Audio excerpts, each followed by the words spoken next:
ఈరోజు వీడియోలో మనం 10th class English CBSE new syllabus unit number 2 Nelson Mandela long walk to freedom question number 30 dictionary skills dictionary entry కింద public examination point of వ్యూలో ఈ లెసన్లో నుంచి డిక్షనరీ వర్డ్స్గా ఇవ్వడానికి అవకాశం ఉన్నటువంటి క్వశ్చన్స్ గురించి మనం ఈరోజు వీడియోలో ఒకసారి చూద్దాం. ఫస్ట్ మనకి టాపిక్లోని వార్డ్ వచ్చేసరికి బ్రూటల్ ఫనెటిక్ ట్రాన్స్క్రిప్షన్ ఇచ్చారు మనకి. తర్వాత పార్ట్స్ ఆఫ్ స్పీచ్ ఇచ్చారు, మీనింగ్ ఇచ్చారు. నెక్స్ట్ తర్వాత యాడ్వర్బల్ ఫామ్ ఇచ్చారు, శాంపుల్ సెంటెన్స్ కూడా ఇవ్వడం జరిగింది. దీన్ని బేస్ చేసుకుని మనకి 2 క్వశ్చన్స్ అడుగుతున్నారు. Question number 1, what is the noun form of brutal? Brutal అనే వర్డ్ ఏదైతుందో దాని యొక్క నౌన్ ఫామ్ ఏది అంటున్నారు. నౌన్ ఫామ్ చూడాలి అనుకుంటే ఇక్కడ బ్రూటల్ తర్వాత మనకి అడ్జెక్టివ్, అంటే ఇది బ్రూటల్ అడ్జెక్టివ్ ఫామ్ అనమాట. సో నౌన్ ఫామ్ చూడాలంటే నౌన్ అని చెప్పేసి మనకి ఎక్కడైతే ఉందో అక్కడ దానికి ముందు ఉన్నది ఏదైతే ఉందో అది మనం చూసుకుంటే అది నౌన్ ఫామ్. సో బ్రూటాలిటీ ఏదైతే ఉందో ఇది ఫస్ట్ క్వశ్చన్కి ఆన్సర్. నెక్స్ట్ సెకండ్ వన్ వచ్చేసరికి what is the adverb form of brutal?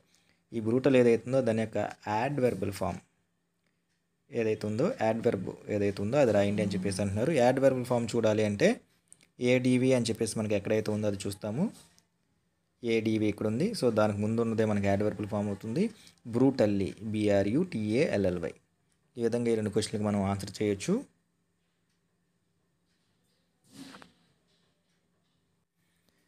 Next తర్వాత వాడు వచ్చేసరికి మనకి కరేజ్. ఫనెటిక్ ట్రాన్స్క్రిప్షన్ ఇచ్చారు. North American English word. Parts of speech noun, uncountable. Meaning ఇవ్వడం జరిగింది, సినోనిమ్ ఇచ్చారు. నెక్స్ట్ అట్లాగే శాంపుల్ సెంటెన్స్ కూడా ఇవ్వడం జరిగింది. దీన్ని బేస్ చేసుకుని మనకు క్వశ్చన్స్ అడుగుతున్నారు. First one, what is the part of speech of the word courage? మనకి ఇవ్వబడినటువంటి కరేజ్ అనే వర్డ్ ఏదైతుందో దాని యొక్క పార్ట్స్ ఆఫ్ స్పీచ్ ఏంటి అని చెప్పేసి నౌన్ పైన ఇవ్వడం జరిగింది, నౌన్ అన్కౌంటబుల్ అని చెప్పేసి. Next second one, what is the synonym of courage? Courage అనే వర్డ్ ఏదైతుందో దానికి సినోనిమ్ ఏమిటి? సినోనిమ్ వచ్చేసరికి మనకి బ్రేవరీ.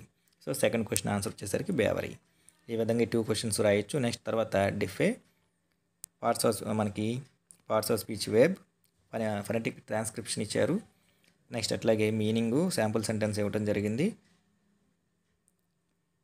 నెక్స్ట్ ఈ వర్డ్ యొక్క యాడ్జెక్టివ్ ఫామ్ కూడా ఇవ్వడం జరిగింది. క్వశ్చన్స్ అడుగుతున్నారు, what is the part of speech of the word defy? మనకి స్టార్టింగ్లోనే ఇచ్చారు verb. Next second one, what is the adjective form of defy? ఇక్కడ మనకి ఇచ్చారు డిఫెయింట్ అని చెప్పేసి. So answer డిఫెయింట్. నెక్స్ట్ తర్వాత వచ్చేసరికి fulfil, British English, north American English, fulfil verb. Next తర్వాత మీనింగ్ ఇవ్వడం జరిగింది,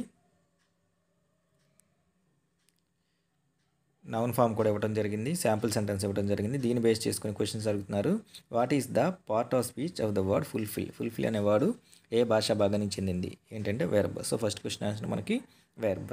next second, what is the noun form of fulfil? ఈ ఫుల్ఫిల్ అనే వాడి యొక్క నౌన్ ఫామ్ ఏంటి? ఇక్కడ మనకి నౌన్ ఫామ్ ముందు ఉన్నదే ఆన్సర్ అవుతుంది, ఫుల్ఫిల్మెంట్. సో ఈ విధంగా ఈ 2 క్వశ్చన్లకి మనం ఆన్సర్ చేయొచ్చు. నెక్స్ట్ వన్ తర్వాత వచ్చేసరికి ఇండివిజిబుల్ ఇచ్చినటువంటి word, phonetic transcription, parts of speech adjective, meaning, sample sentence, opposite word divisible, adverbial form indivisibly. So questions అడుగుతున్నారు. First question, what is the opposite of indivisible? Indivisible యొక్క opposite వచ్చేసరికి మనకి divisible. Next question number 2, what is the noun form of indivisible? Indivisible యొక్క noun form మనకి ఇక్కడ ఉంది ఇండివిజిబిలిటీ. Noun ఎక్కడైతుందో దానికి ముందు ఉన్నది నౌన్ ఫామ్ మనకి ఇండివిజిబిలిటీ. ఈ విధంగా 2 క్వశ్చన్స్కి ఆన్సర్ చేయొచ్చు. నెక్స్ట్ తర్వాత ఇచ్చినటువంటి వర్డ్ వచ్చేసరికి ఇన్హ్యూమన్, ఫనెటిక్ ట్రాన్స్క్రిప్షన్ ఇచ్చారు. Parts of speech adjective, synonym వచ్చేసరికి క్యాలస్, ఆపోజిట్ వర్డ్ వచ్చేసరికి హ్యూమన్, యాడ్వర్బల్ ఫామ్ వచ్చేసరికి ఇన్హ్యూమన్లీ. దీన్ని బేస్ చేసుకుని మనకి 2 క్వశ్చన్స్ అడుగుతున్నారు. Question number 1, what is the synonym of inhuman? Synonym వచ్చేసరికి మనకి క్యాలస్. నెక్స్ట్ తర్వాత, what is the opposite of inhuman? OPP అని ఏది ఎదుర్కొంటూ ఉన్నదో మనకు ఆపోజిట్ వర్డ్ అవుతుంది. సో ఇన్హ్యూమన్ అనే దానికి ఆపోజిట్ వచ్చేసరికి హ్యూమన్.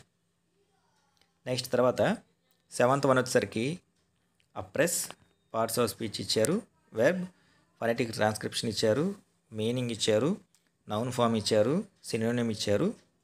దీన్ని బేస్ చేసుకుని 2 క్వశ్చన్స్ అడుగుతున్నారు. What is the part of speech of the word oppress?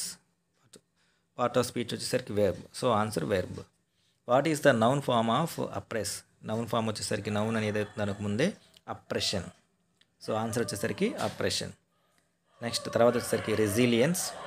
Word ఇచ్చారు, నెక్స్ట్ ఫనెటిక్ ట్రాన్స్క్రిప్షన్ ఇచ్చారు, parts of speech noun, uncountable, meaning ఇచ్చారు. దీన్ని బేస్ చేసుకుని 2 క్వశ్చన్స్ అడుగుతున్నారు. First one, what is the part of speech of the word resilience? So ఇది వచ్చేసరికి మనకి noun. Answer noun అవుతుంది. Next question number 2, what is the another form of resilience?